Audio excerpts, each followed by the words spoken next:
Are you overpaying for fire starters? Why not make your own? They're inexpensive and easy to make. First, cut up an old toilet roll in 3 sections. Or you could use an old egg carton. Now for some possible filler materials. Cotton pads or cotton balls, used or new. You could also use lint from a clothes dryer. Another good one is sawdust or fine wood chippings. If you want the fire starter to last longer, you will need the wax from some old candles. We will come back to this method a bit later on. First I will show a quick easy method using petroleum jelly, commonly known as Vaseline. Here I pack out the toilet roll mini section with some cut up cotton pads, lint, sawdust,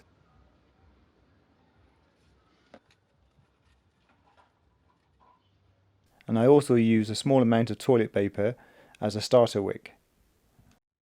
I have randomly applied small amounts of Vaseline to the fire starter filler materials.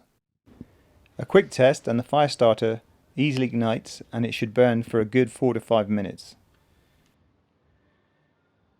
If you want the fire starter to last longer, you will need to cut up some old candles, then heat up the wax until it has melted.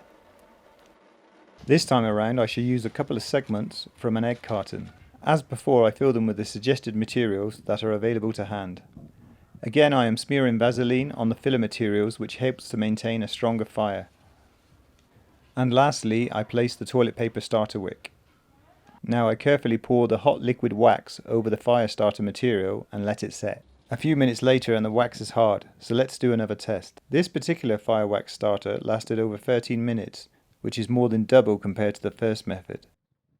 So there you have it, 2 simple methods for making great inexpensive fire starters. Your choice comes down to the ease of access for the filler materials, and the longer lasting wax fire starter requires a bit more production time. If you have any comments or questions, please put them below. If the video was useful, please consider giving it a like or subscribing to my channel. Many thanks.